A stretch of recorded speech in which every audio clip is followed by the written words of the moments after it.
नमस्कार दोस्तों, आज अपने बात करने वाले हैं अपने राजस्थान के जिले के अंदर राजस्थान की लोक देवियों के बारे में। राजस्थान की लोक देवियां, और सबसे पहले राजस्थान की लोक देवियों के अंदर अगर सबसे ज्यादा अगर क्वेश्चन पूछे जाते हैं तो वो जो देवियां हैं कैला माता, करनी माता, जीर्ण माता, ब्राह्मणी माता, शीला माता, शीतला माता, अपने घुमाड़ माता, कुशाला माता, बाण माता और आशापुरा माता, ये जो 10-12 माता है इनमें पिछले एग्जामों के अंदर सबसे ज्यादा क्वेश्चन पूछे गए हैं। और राजस्थान की लोक देवियां आज अपने पढ़ेंगे, बहुत ही इंपॉर्टेंट टॉपिक है। तो इसके अंदर अपने जिले वाइज जो है शुरू करेंगे। तो सबसे पहले जिस जिले की अपने बात करने वाले हैं उस जिले का नाम है साहब बीकानेर।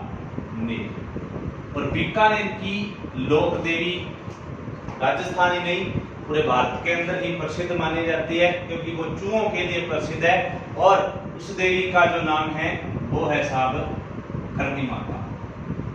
और करनी जो माता है इनका मंदिर पाया जाता है देशनोक में, और देशनोक है बीकानेर के अंदर। बीकानेर में देशनोक जो है वो मुख्य धाम माना जाता है करनी माता का, यहाँ पर जो मुख्य मंदिर है।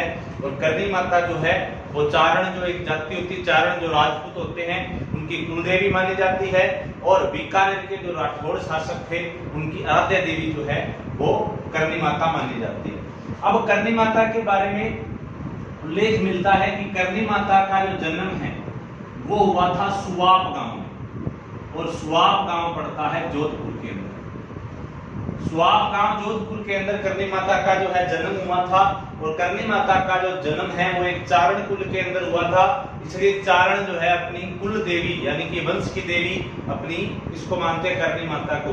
अपने जब लोक देवियां पढ़ेंगे तो इसके अंदर दो देवियां पूछी जाती हैं दो तरह से। एक तो पूछी जाती है कुल देवी और एक पूछी जाती है आराध्य देवी।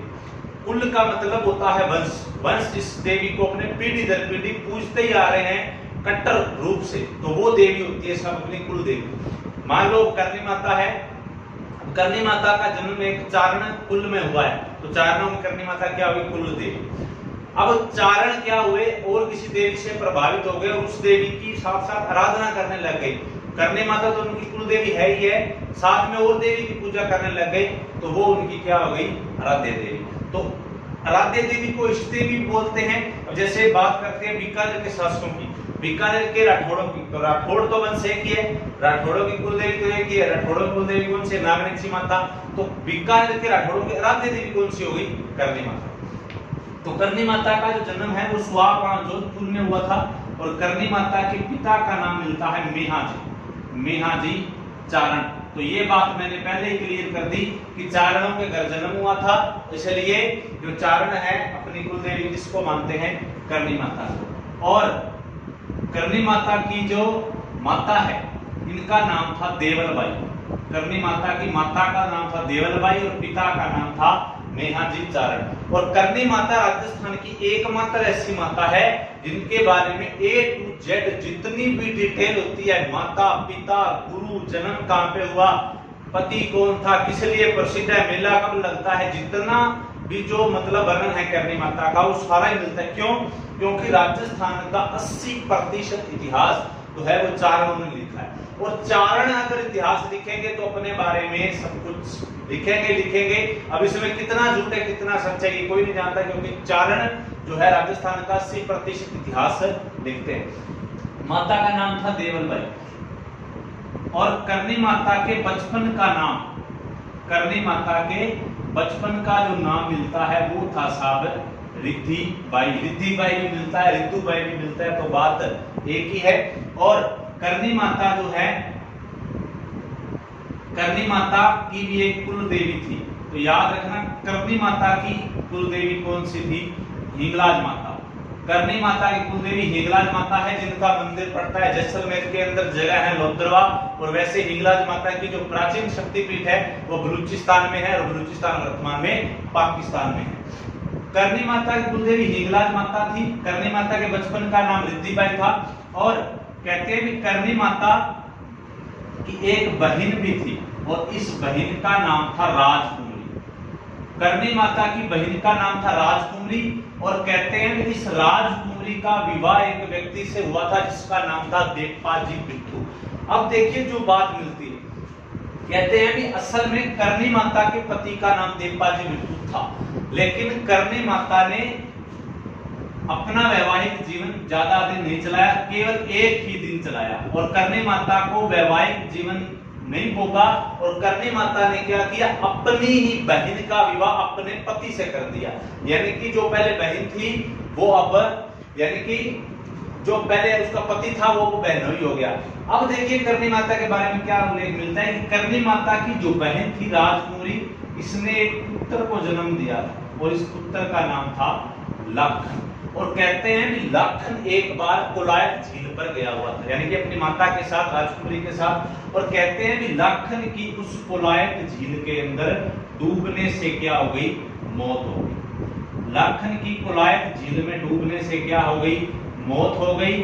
और कहते हैं कि इस बात को लेकर करणी माता का ब्रह्मा जी के साथ वाद विवाद हुआ था कि आप मेरे पुत्र को मार कैसे सकते हो। तो करणी माता ने क्या किया, उस पुत्र को दोबारा जिंदा कर दिया। तो ब्रह्मा जी ने कहा कि आप मेरे विधि के विधान के विरोध में जाकर मरे हुए व्यक्ति को जिंदा कैसे कर सकते हो। तो करणी माता ने उस पुत्र को जिंदा कर दिया, तो ब्रह्मा जी ने उस पुत्र को फिर दोबारा मार दिया। तब कहते हैं दोनों के बीच में तकरार हुई थी, और करणी माता ने कहा था फिर आप मेरी भी एक बात सुन लो कि हम चारणों का आपके साथ कोई भी लिंक नहीं रहेगा। यानी कि जो 84 लाख जूनियां होती है वो आम जो जितनी भी जातियां होती है भोगते हैं। चारणों ने अपने इतिहास में लिखा है, इसमें कितना सच है कितना झूठ है कोई नहीं जानता। करणी माता ने कहा था कि चारण कभी 84 लाख जूनियां नहीं भोगेगा। चारण या तो चूहा बनेगा, और या चूहा बनेगा, चूहा मर गया तो वो इंसान बन जाएगा, इंसान बनेगा, इंसान मर गया तो वो चूहा बन जाएगा। इसलिए करणी माता के मंदिर में देश नोक के अंदर जो चूहे पाए जाते हैं वो चूहे चारणों के जो हैं पूर्वज माने जाते हैं। अब करणी माता के पति का नाम देवपाल जी बिट्टू, पुत्र लखन। लखन की डूबने से मौत हो गई। और एक बात और, लखन की किस झील में डूबने से मौत हुई थी, कोलायत झील में। इसलिए चारणों का एक नियम है, और वो नियम क्या है कि चारण अपनी जिंदगी के अंदर कभी भी कोलायत झील के ऊपर स्नान करने नहीं जाता है। कोलायत जो है वो बीकानेर में है। अब क्वेश्चन आ जाए, चारण जाति के लोग कहां नहीं जाते कोलायत झील पर, क्यों नहीं जाते, क्योंकि उनका जो पुत्र था लखन, करणी माता का जो बहन का पुत्र था। और इसकी एक बात और मिलती है कि ये लखन जो था ये करणी माता ने गोद लिया हुआ था। तो करणी माता ने लखन को गोद लिया था, और कोलायत झील में इसके डूबने से मौत हो गई। इसलिए चारण जाति के लोग कभी भी कोलायत झील पर नहीं जाते। अब सुनिएगा करणी माता के बारे में आगे। करणी माता का जो मंदिर है वो है देशनोक में, और देशनोक पड़ता है साहब बीकानेर। देशनोक का नाम देशनोक क्यों पड़ा, बीकानेर की एक तहसील है नोखा। आरजे 50 पढ़ोगे आप, आरजे 50 जो है वो नोखा का है, आरजे 49 नौर का है, और आरजे 50 नोखा का है। आरजे 50 जो आरटीओ कोड है नोखा का, उसी नोखा तहसील के अंदर एक गांव है देशनोक। देशनोक का नाम देशनोक इसलिए पड़ा था, माना जाता है कि जब जोधपुर का शासक था राव जोधा, और उसका पुत्र था राव बीका।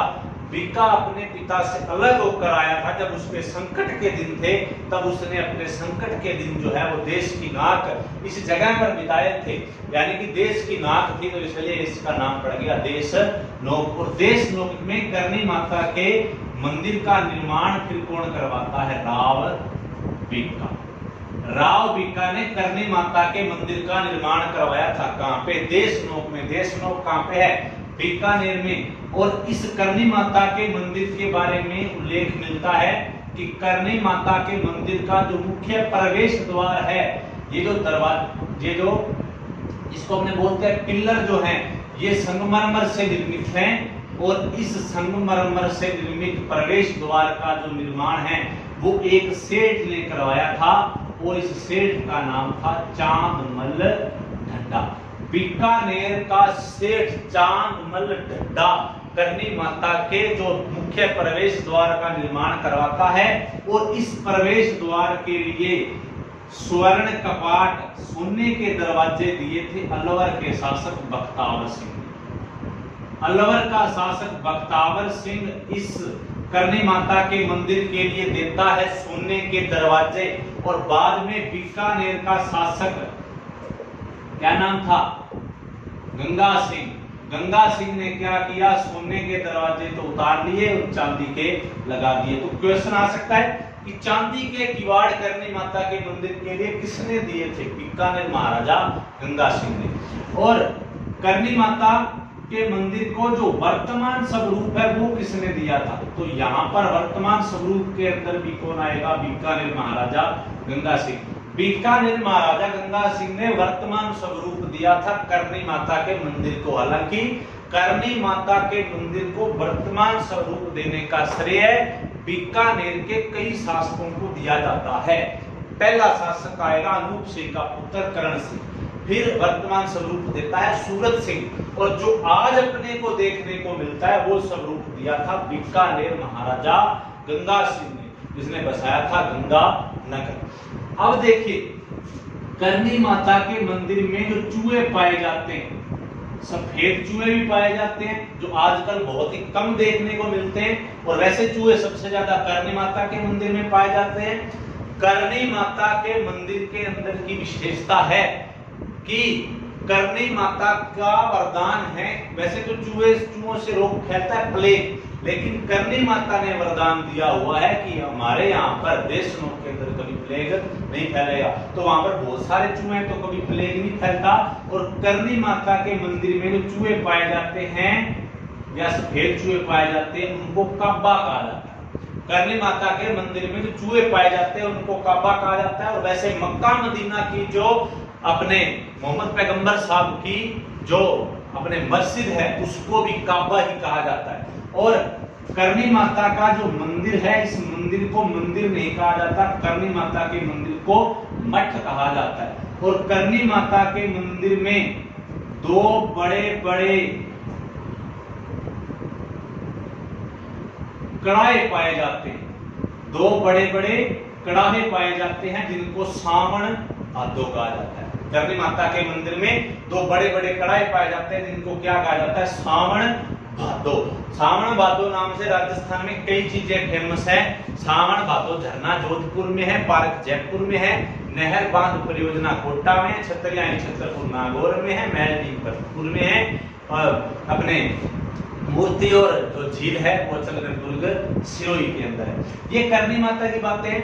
अब करनी माता के बारे में जो उल्लेख है कि करनी माता चारणों की कुलदेवी है और बीकानेर के शासकों की आराध्य देवी है। तो बीकानेर के शासकों की आराध्य देवी मानने का कारण क्या था, तो आपने पढ़ा होगा 1459 के अंदर जोधपुर बसाया गया था और जोधपुर की स्थापना की थी बीकानेर के शासक राव जोधा ने। तो राव जोधा ने जोधपुर की स्थापना किसके आशीर्वाद से की थी, करनी माता के आशीर्वाद से।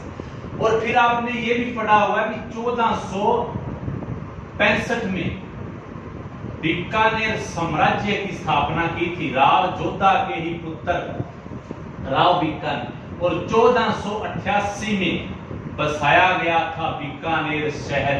किसने बसाया था, राव बीकानेर। अब राव बीका करनी माता के आशीर्वाद से बीकानेर शहर बसाता है, इसलिए करनी माता जो है वो बीकानेर के राठौड़ों की क्या थी, आराध्य देवी।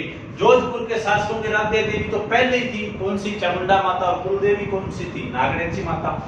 अब करनी माता के बारे में ध्यान रखना, देखिए जोधा ने जोधपुर बसाया करनी माता के आशीर्वाद से, बीकानेर बसाया करनी माता के आशीर्वाद से। लेकिन जो मेन बात है वो क्या है, दोनों बाप बेटों के अंदर कभी भी नहीं बनती थी। क्यों, क्योंकि जोधा जो बीका जो है जोधा से अलग होकर आ गया और इसने कौन सा शहर बसाया, बीकानेर। लेकिन करनी माता का तो आशीर्वाद दोनों पर ही था, लेकिन दोनों की आपस में नहीं बनती थी। क्यों नहीं बनती थी, कहते हैं कि जोधा ने अपने पुत्र के साथ, बीका के साथ एक प्रॉमिस किया था, एक वादा किया था। कब, जब जोधा से अलग होकर बीका आया था बीकानेर साम्राज्य की स्थापना करने के लिए, तो जोधा ने एक प्रॉमिस किया था कि मेरे जो मुकुट चिन्ह हैं, जो मेरा राजकीय जो चिन्ह है वो मैं तेरे को दे दूंगा। अब कहते हैं कि जोधा की हो गई बहुत बीका गया जोधा के पुत्र के पास जिसका नाम था सातल। अब सातल के पास गया तो सातल ने ये बात मना कर दी कि मैं मुकुट चिन्ह तेरे को कभी भी नहीं दूंगा। क्यों नहीं दूंगा? क्योंकि जहां तेरा बाप गया वहां तेरे तो मुकुट चिन्ह है। अब इस बात से क्या हुआ कि दोनों के मध्य लड़ाई हो गई। तो अब हुआ क्या, इधर देखिए जोधपुर यानी कि मारवाड़ और इधर था साबर बीकानेर। आए दिन दोनों में लड़ाई होती रहती, आए दिन हर रोज। कभी बीका जोधपुर में सातल पर आक्रमण कर देता, कभी सातल बीकानेर में बीका पर आक्रमण कर देता। तो करनी माता ने सूझा इस बात का उपाय कि दोनों की लड़ाई बंद कैसे की जाए। तो करनी माता ने दोनों की लड़ाई बंद करने के लिए एक जगह है बीकानेर के अंदर और इस जगह का नाम है दियात्रा। इस दियात्रा में एक जगह थी जिसका नाम था घिनेरू की तलाई। और इस घिनेरू की तलाई ये जो दियात्रा है जोधपुर और बीकानेर के बॉर्डर पर था। और इस घिनेरू की तलाई नामक जगह पर क्या कर लिया, समाधि ले ली। जब से करनी माता ने इस जगह पर जिंदा समाधि ली तब से क्या हुआ, बीकानेर और जोधपुर के अंदर जो वैर था वो समाप्त हो गया। और इसी के साथ करनी माता ने लगभग 150 वर्ष की आयु पूर्ण करने के बाद अपनी जीवन लीला समाप्त कर ली। कैसे? समाधि लेकर। तो ये थी साहब बीकानेर की प्रसिद्ध माता करनी माता। और करनी माता का जो मंदिर है वो देशनोक बीकानेर में है, जिसका निर्माण राव बीका ने करवाया था। और माना जाता है कि बीका मारवाड़ का एक शासक था राव कन्ना, और उस राव कन्ना की हत्या भी जो है वो करनी माता ने नहीं की थी। क्यों की थी कि कहा जाता है कि वो कन्ना गोधन हर गया था। गोधन यानी कि उसने गायों को चोरी कर लिया था। इस बात से नाराज होकर करनी माता ने जो है उसकी हत्या कर दी। और कई विद्वान मानते हैं कि करनी माता जो है वो सफेद चील का स्वरूप है, यानी कि करनी माता कभी कभी सैर करने आती है धरती पर, क्या बनकर, सफेद चील बनकर, सफेद ईगल बनकर। ये थी अपनी बीकानेर की माता करनी माता। करनी माता चारों की कुलदेवी है, बीकानेर के राठौड़ों की आराध्य देवी है। बचपन का नाम रिद्धिबाई है। मंदिर का निर्माण राव बीका ने करवाया। पति का नाम देपाजी बिट्टू था, लेकिन देपाजी बिट्टू से ज्यादा दिन इनकी नहीं चली। फिर उन्होंने क्या किया, अपनी ही बहन की शादी किससे कर दी, अपने पति के साथ। और उसकी बहन ने, करनी माता की बहन ने जन्म दिया किसको, इसको जन्म दिया लाखन को। और इस लाखन की डूबने से मौत हो गई। कौन सी झील में? कोलायत झील में। इसलिए चारण जाति के जो लोग होते हैं वो कभी भी कोलायत झील पर नहीं जाते हैं। माता का नाम देवलबाई है। जन्म सुवास जोधपुर में हुआ था। और मंदिर को मठ कहा जाता है। करनी माता के मंदिर में बड़े बड़े कड़ाए पाए जाते हैं जिनको सावन भादों का। ये था अपना जिला, कौन सा? बीकानेर। ये बीकानेर जिला जो है अपना समाप्त होता है। ये बीकानेर जिले की बातें थी। और माता थी कौन सी? करनी माता। बीकानेर के अंदर दो देवियां पाई जाती हैं। करनी माता तो पाई जाती है देशनोक में, और एक कुलायत के अंदर पाई जाती है परमेश्वरी माता। तो क्वेश्चन ये भी आ सकता है परमेश्वरी माता का मंदिर कहाँ है? तो याद रखना कुलायत में, और करनी माता जो है वो बीकानेर में है। और करनी माता का जो मेला है वो दोनों नवरात्रों में लगता है। और करनी माता चारणों की कुलदेवी है। और करनी माता के मंदिर में जो चूहे पाए जाते हैं उनको काबा कहा जाता है। अगला जिला है जोधपुर। प्रसिद्ध जिला है जोधपुर। तो जोधपुर के अंदर जो माता पाई जाती है,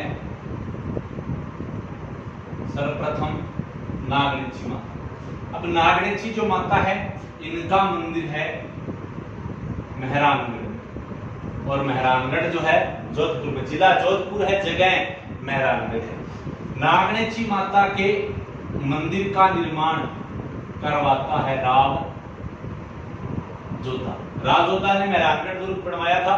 और राव जोधा ने ही मेहरानगढ़ दुर्ग में नागणेची माता के मंदिर की स्थापना की थी।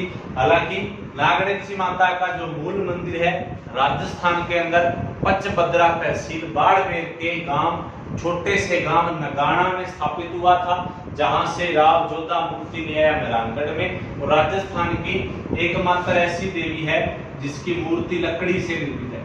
तो ये इंपॉर्टेंट क्वेश्चन है कि लकड़ी से निर्मित मूर्ति किस देवी की है? नागणेची माता की। और नागणेची माता की जो भुजाएं हैं वो 18 होती हैं, और नागणेची माता की भुजाएं 18 होती हैं। और नागणेची माता संपूर्ण राठौड़ों की क्या है? कुल देवी है।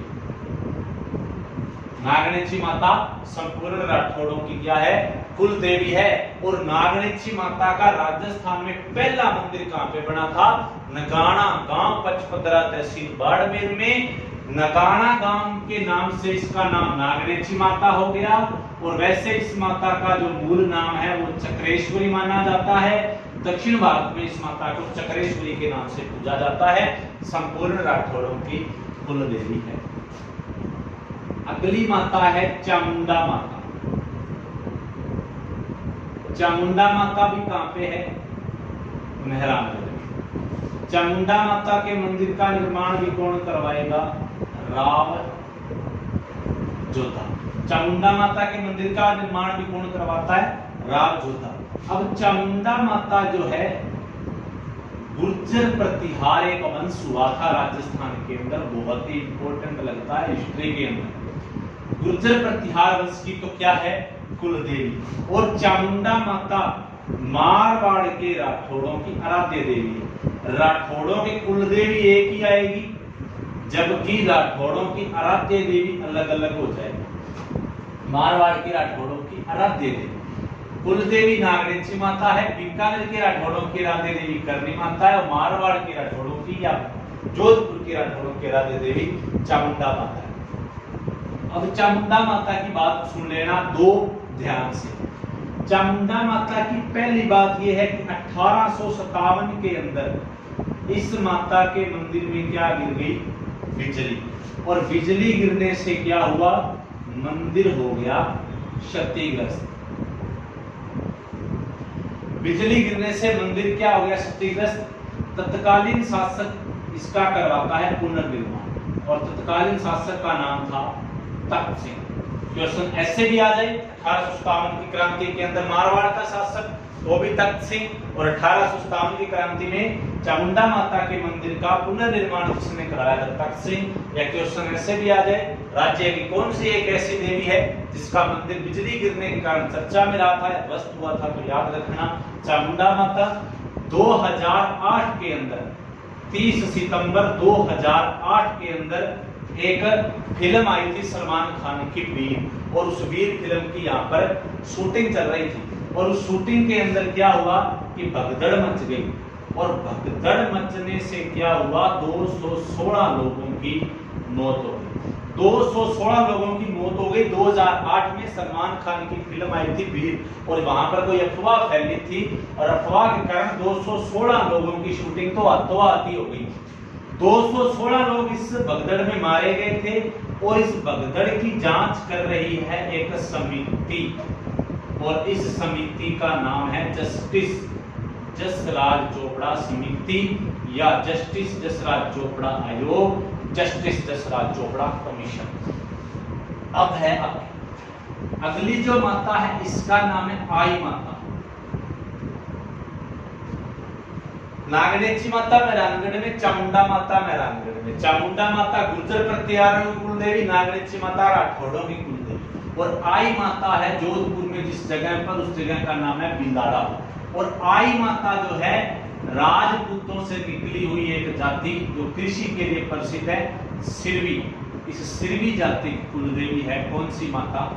आई माता। सिरवी जाति की कुल देवी कौन सी माता है? आई माता है। और आई माता जो है इनका मंदिर बिलाड़ा में है। और आई माता की सबसे बड़ी विशेषता ये है कि आई माता के गुरु का नाम था रामदेव जी। रामदेव जी की शिष्या पूछे आई माता के गुरु पूछे रामदेव जी। तो ये बात आप याद रखना, जैसे रामदेव जी ने कांबड़िया पंथ चलाया था, उसी प्रकार आई माता ने आई पंथ चलाया था। आई पंथ चलाया था और 11 नियम दिए थे। और सिरवी जाति के लोग धागे के ऊपर 11 गांठें बांधकर इस माता की जो है पूजा करते हैं और इस माता द्वारा दिए हुए 11 नियमों का पालन करते हैं। अब याद रखना, आई माता के मंदिर को मंदिर नहीं कहा जाता, दरगाह कहा जाता है। सिरवी जाति के लोग आई माता के मंदिर को दरगाह मानते हैं। जैसे करनी माता के मंदिर को मठ कहा जाता है, आई माता के मंदिर को दरगाह कहा जाता है। आई माता ने कितने नियम दिए थे? 11 नियम दिए थे। और एक बात और कि आई माता जो है, इनके मंदिर में जो हर वक्त ज्योत जलती है, इस ज्योत से हर समय केसर टपकता है। तो ये भी कई बार क्वेश्चन आता है, राजस्थान की ऐसी कौन सी माता है जिसकी ज्योत से केसर टपकता है? तो ये भी याद रखना, आई माता किसकी कुलदेवी है? सिरवी जाति की। और आई माता के थान को या समाधि को, घर में जो थान बनाते हैं या इनकी जो समाधि है मुख्य है बिलाड़ा में, उसको बडेर कहा जाता है। तो ये भी आपने याद रखना है। आई माता की एक बात और याद रखना, जैसे करनी माता के बचपन का नाम रिद्धिबाई था, तो इनके बचपन का नाम जीजीबाई था। और आई माता किसकी कुलदेवी है? सिरवी जाति की। उसके बाद है जोधपुर के अंदर ऊंटा माता। ऊंटा माता जोधपुर के अंदर है। और ऊंटा माता जो है पुष्करणा ब्राह्मण जो होते हैं, पुष्करणा ब्राह्मण, इन पुष्करणा ब्राह्मणों की कुलदेवी है। उसके बाद है लुटियाड़ी माता। जोधपुर की ही माता लुटियाड़ी माता। और लुटियाड़ी माता का मंदिर कहां पे है? फलोदी में, जो सट्टा बाजार है भारत का एक बहुत बड़ा, तो फलोदी के अंदर लुटियाड़ी माता है। लुटियाड़ी माता का एक उपनाम याद रखना, खेजड़ बेरी राय भवानी। खेजड़ बेरी राय भवानी, कई बार क्वेश्चन आता है खेजड़ बेरी, आता क्या है, अभी हाल ही में ग्राम सेवक में भी क्वेश्चन आया था, खेजड़ बेरी राय भवानी के नाम से किस माता को जाना जाता है? लुटियाड़ी माता को। क्यों? क्योंकि इस माता के मंदिर के आगे एक तो खेजड़ी है और एक बेरी है, यानी कि एक तो खेजड़ी का वृक्ष है, बेरी का वृक्ष नहीं है। बेरी तो अपने गंगानगर के अंदर बेरी के वृक्ष, बेर के वृक्ष को बोला जाता है, लेकिन मारवाड़ी भाषा में बेरी का मतलब होता है पानी वाली कुई, यानी कि पानी वाली कुई है और उसके पास ही खेजड़ी का वृक्ष है, तो नाम पड़ गया खेजड़ बेरी राय भवानी। और लुटियाड़ी माता बीकानेर के कल्ला ब्राह्मणों की कुल देवी है। राजस्थान सरकार के अंदर वर्तमान में शायद ऊर्जा मंत्री है बीडी कल्ला, वो भी कल्ला ब्राह्मण है। तो कल्ला ब्राह्मणों की कुल देवी कौन सी माता है? लुटियाड़ी माता। उसके बाद है साहब सचिया माता। और सचिया माता का मंदिर है ओसियां। ओसियां है जोधपुर में। और ओसियां को कहा जाता है राजस्थान का भुवनेश्वर, जहाँ की वर्तमान विधायक है महिपाल मदेरणा की पुत्री दिव्या मदेरणा। अब सचिया माता ओसियां में है। और सचिया माता जो है परमार राजपूतों की कुल देवी है। आपने पढ़ा होगा, कभी नहीं पढ़ा तो पढ़ोगे हिस्ट्री के अंदर, कि एक सिरोही के अंदर पर्वत है जिसका नाम है अब्बू पर्वत। और उस अब्बू पर्वत पर एक ऋषि तपस्या करता था, जिसने अग्निकुंड से 4 योद्धा पैदा किए थे, जिसका नाम था वशिष्ठ मुनि, जिसने 4 योद्धा पैदा किए थे, परमार, प्रतिहार, चौहान, चालुक्य। तो परमारों की कुलदेवी सचिया माता, प्रतिहारों की कुलदेवी चामुंडा माता, चौहानों की पड़ेगी शाकंभरी और चालुक्यों की पड़ेगी खिबल माता। सचिया माता ओसिया में परमारों की कुलदेवी है। और जैनों के अंदर ओसवाल एक गोत्र होती है, ओसवाल जैनों की कुल देवी कौन सी माता? सचिया माता। मंदिर कहां पे? ओसिया में। ओसिया को राजस्थान का भुवनेश्वर कहा जाता है। भुवनेश्वर जो है उड़ीसा की राजधानी है। और उड़ीसा के अंदर भारत में सबसे ज्यादा सूर्य के मंदिर हैं। राजस्थान में सबसे ज्यादा सूर्य के मंदिर भुवनेश्वर में है, इसलिए ओसिया में है, इसलिए ओसिया को राजस्थान का भुवनेश्वर कहा जाता है। ओसिया का प्राचीन नाम उपकेश पट्टन मिलता है। ओसिया का प्राचीन नाम उपकेश पट्टन मिलता है, जहां पर 8वीं से 12वीं शताब्दी तक 400 वर्षों तक लगभग सूर्य भगवान के मंदिर बने थे। ये 6 देवियां अलग अलग वंश की कुलदेवी है। और जोधपुर के अंदर एक पिपाड़ माता भी पाई जाती है, माता भी पिपाड़ है और जगह भी पिपाड़ है। ये 7 देवियां हैं जोधपुर। तो ये जोधपुर जिला भी अपना जो है कंप्लीट होता है। जोधपुर जिला अपना क्लियर होता है। जोधपुर की 6 देवियां हैं, नागणेत्री माता राठौड़ों की कुल देवी, चामुंडा माता गुर्जर प्रतिहारों की कुल देवी, आई माता सिरवी जाते की कुल देवी, ऊंटा माता पुष्करणा ब्राह्मणों की कुल देवी, रुटियाड़ी माता कल्ला ब्राह्मणों की कुल देवी, सचिया माता परमारों की। ठीक है साहब, स्क्रीनशॉट ले लो इसका। और एक बात और, अपना जो YouTube चैनल है इसको लाइक और शेयर जरूर करें और इसको सब्सक्राइब भी करें, आगे से आगे शेयर करें, जिसके साथ आपके जो है जितने दोस्त मित्र हैं उनको भी हमारे वीडियो का जो है लाभ दे सके। ठीक है दोस्तों, मिलते हैं।